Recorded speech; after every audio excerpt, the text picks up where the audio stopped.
The Siege of Drogheda took place on 3 to 11 September 1649 at the outset of the Cromwellian conquest of Ireland. The coastal town of Drogheda was held by the Irish Catholic Confederation and English Royalists when it was besieged and stormed by English Parliamentarian forces under Oliver Cromwell. In the aftermath of the assault, much of the garrison and an unknown but significant number of civilians were killed by the Parliamentarian troops. Historians debate the legality of Cromwell's killing of the garrison of Drogheda and the extent to which civilians were targeted during the massacre. Background: since 1642, most of Ireland had been under the control of the Irish Catholic Confederation, who had taken much of the country in the aftermath of the 1641 Irish Rebellion. In 1648, the Irish Confederates allied themselves with the English Royalists to oppose the English Parliamentarians. With his new model army, Oliver Cromwell landed in Ireland in August 1649 to reconquer the country on behalf of the English Parliament. Just before Cromwell's landing, Dublin had been secured for the Parliamentarians at the Battle of Rathmines. After the defeat there, the Royalists, under James Butler, 1st Duke of Ormond, retreated in disarray. Some of the Protestant regiments defected to the Parliamentarians and Ormond had to rally the remaining dispersed forces so as to put together a new field army. On the 23rd of August the Royalists held a council of war at Drogheda, present at which were the Earls of Castlehaven and Westmeath, Sir Arthur Aston, Sir Thomas Armstrong, Sir Robert Stewart and other Royalist leaders. It was resolved that the town should be held, and 4 regiments were chosen for its defence. The garrison was composed of both English Royalists and Irish Confederate troops under Arthur Aston, with a total strength of about 2,550.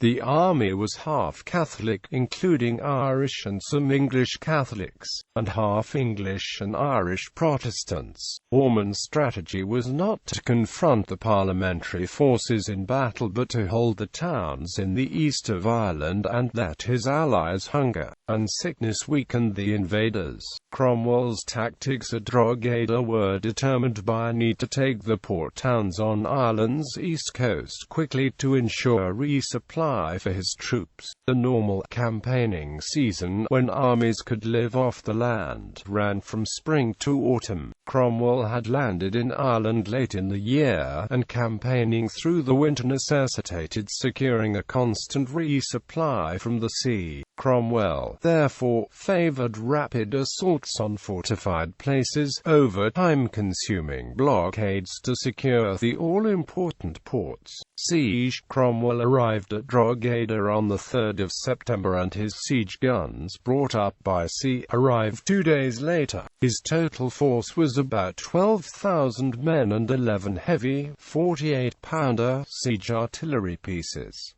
Drogheda's defences consisted of medieval curtain walls.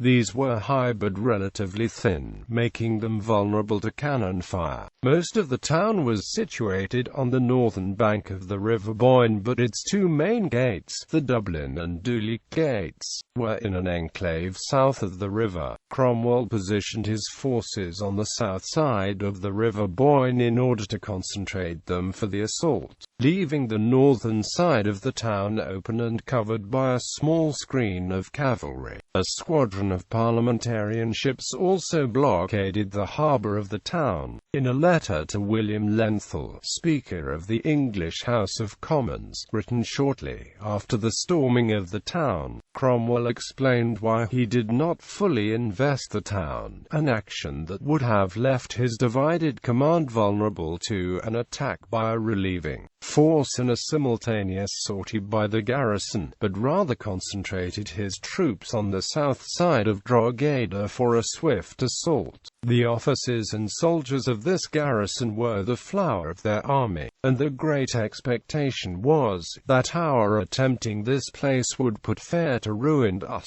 they being confident of the resolution of the men, and the advantage of the place. If we had divided our force into two quarters to have besieged the north town and the south town, we could not have had such a correspondency between the two parts of our army, but that they might have chosen to have brought their army, and have fought with which part of ours they pleased, and at the same time have made a sally with 2,000 men upon us, and have left the walls manned, they having in the town the number hereafter specified, but some say near 4,000. Summons to surrender. The parliamentary commander set up his batteries at 2 points near the Dooley Gate on either side of St. Mary's Church, where they would have an interlocking field of fire, having opened 2 breaches in the walls, one to the south, the other to the east of the church. He called on the Royalists to surrender. On Monday the 10th of September, Cromwell had a letter delivered to the governor, the English Royalist, Sir Arthur Aston, which read, "Sir, having brought the army of the Parliament of England before this place, to reduce it to obedience, to the end that the effusion of blood may be prevented, I thought fit to summon you to deliver the same into my hands to the use. If this be refused, you'll have no cause to blame me. I expect your answer and remain your servant." The contemporary laws of war were clear. If surrender was refused and a garrison was taken by assault, then its defenders could lawfully be killed. That is, acceptance of a surrender of the besieged after the storming of the breach was at the discretion of the attacker. Aston, the Royalist commander, refused to surrender. The garrison of Drogheda was critically short of gunpowder and ammunition. The hope was that Ormond, nearby at Turkroan, with some 4,000 Royalist troops, would come to the relief. Assault at 5 p.m. on the 11th of September, Cromwell ordered simultaneous assaults on the southern and eastern breaches in the walls of Drogheda. 3 regiments attacked the breaches, gaining a foothold in the south but being beaten back in the east. Cromwell had to reinforce the eastern attack with 2 more regiments before it succeeded, the second wave climbing over a heaped pile of the comrades' corpses. At the southern breach, the defenders counterattacked. The death of the commander, Colonel Wall, caused them to fall back, allowing further parliamentary reinforcements to be funneled into the breach. In the fighting at the walls, some 150 parliamentarian troops, including Colonel Castle, were killed. After the death of Colonel Wall, and with more and more parliamentary soldiers streaming into the breaches, the Royalist resistance at the walls collapsed.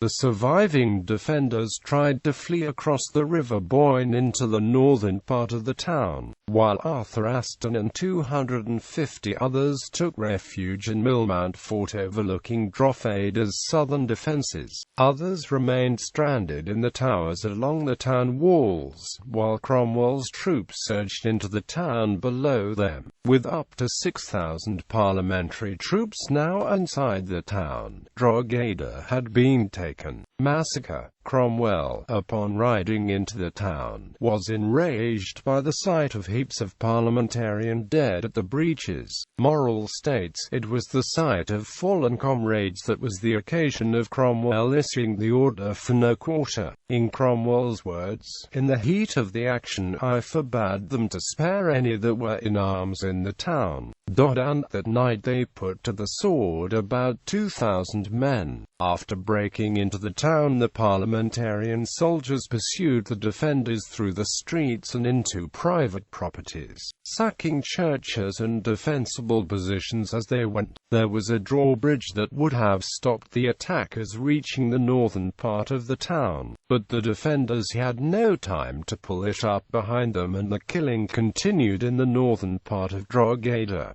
killing of prisoners. Some 200 Royalists under Arthur Aston, the garrison commander, had barricaded themselves in Millmount Fort overlooking the southeastern gate. While the rest of the town was being sacked, Cromwell was wary of trying to storm the fort, which he described as a place very strong, and of difficult access, being exceeding high, having a good graft, and strongly palisaded. Parliamentarian Colonel Daniel Axtell offered to spare the lives of the governor and the 200 men with him if they surrendered on the promise of the lives, which they did. According to Axtell, the disarmed men were then taken to a windmill and killed about an hour after they had surrendered. Arthur Aston was reportedly beaten to death with his own wooden leg, which the parliamentarian soldiers believed had gold hidden in it. Cromwell wrote of the incident, "Our men getting up to them were ordered by me to put them all to the sword." Another group of about 100 Royalist soldiers sought refuge in the steeple of St. Peter's Church at the northern end of Drogheda. Parliamentarian soldiers led by John Hewson, on Cromwell's orders, set fire to the church steeple. Around 30 of the defenders were burned to death in the fire and 50 more were killed outside when they fled the flames. The final major concentration of Royalist soldiers was a group of 200 men who had retreated into two towers, the West Gate and a round tower next the West Gate called Street. Sundays, they were asked to surrender but they refused, so a guard was placed on the towers and the parliamentarians waited, knowing that hunger would force them to capitulate. When the occupants of the towers surrendered, they were treated differently. Those in one tower, numbering between 120 and 140 men, had killed and wounded some of the guards. All of the officers in the tower were killed, and the ranks were decimated. The remainder of the men from the first tower, along with the soldiers in the other, were deported to Barbados. The heads of 16 Royalist officers were cut off and sent to Dublin, where they were stuck on pikes on the approach roads. Any Catholic clergy found within the town were clubbed to death, or knocked on the head, as Cromwell put it, including 2 who were executed the following day. Cromwell wrote on the 16th of September 1649, "I believe we put to the sword the whole number of the defendants. I do not think 30 of the whole number escaped with their lives. Those that did are in safe custody for the Barbados." Specifically, he listed Royalist casualties as 60 officers, 220 cavalry troopers and 2,500 infantry. However, Colonel John Hewson wrote, "Those in the towers being about 200, to yield to the general's mercy, where most of them have the lives and be sent to Barbados." Other reports spoke of 400 military prisoners. Some of the garrison escaped over the northern wall, while according to one Royalist officer, Dungan, many were privately saved by officers and soldiers, in spite of Cromwell's order for no quarter. Richard Talbot, the future Jacobite and Duke of Tyrconnell, was one of the few members of the garrison to survive the sack. At least 2 Royalist officers who initially received quarter were later summarily killed. 3 days after the storming of the town, Sir Edmund Verney, an Englishman, was walking with Cromwell, when he was called aside by a former acquaintance who said he wished to converse to him, but instead of a friendly greeting he was run through with a tuck. 2 days afterwards, Lieutenant Colonel Richard Boyle, an Anglo-Irish Episcopalian, was dining with Lady Moore when an English parliamentary soldier entered and whispered something to him. Boyle stood up to follow the soldier. His hostess inquired where he was going. He replied, "Madam, to die." He was shot after leaving the room. Civilian casualties. It is not clear how many civilians died in the sack of Drogheda. Cromwell listed the dead as including many inhabitants of Drogheda in his report to Parliament. Hugh Peters, an officer on Cromwell's Council of War, gave the total loss of life as 3,552, of whom about 2,800 were soldiers, meaning that between 70 700 to 800 civilians were killed. John Barrett wrote in 2009, "There are no reliable reports from either side that many were killed. The only surviving civilian account of the siege is from Dean Bernard, a Protestant cleric, though a Royalist. He says that while some 30 of his parishioners were sheltering in his house, Parliamentarian troops fired in through the windows, killing one civilian and wounding another. They then broke into the house firing the weapons, but were stopped from killing those inside when an officer known to Bernard identified them as Protestants. The fate of Irish Catholic civilians may therefore have been worse." The week after the storming of Drogheda, the Royalist press in England claimed that 2,000 of the 3,000 dead were civilians, a theme that was taken up both in English Royalist and in Irish Catholic accounts. Irish clerical sources in the 1660s claimed that 4,000 civilians had died at Drogheda, denouncing the sack as unparalleled savagery and treachery beyond any slaughterhouse.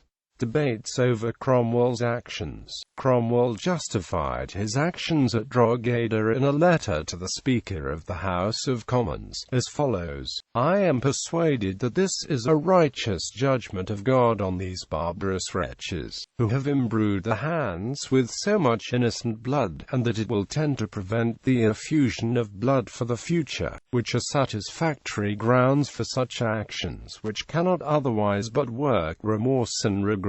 Historians have interpreted the first part of this passage, the righteous judgment of God, in two ways. Firstly, as a justification for the massacre of the Drogheda garrison in reprisal for the Irish massacre of English and Scottish Protestants in 1641.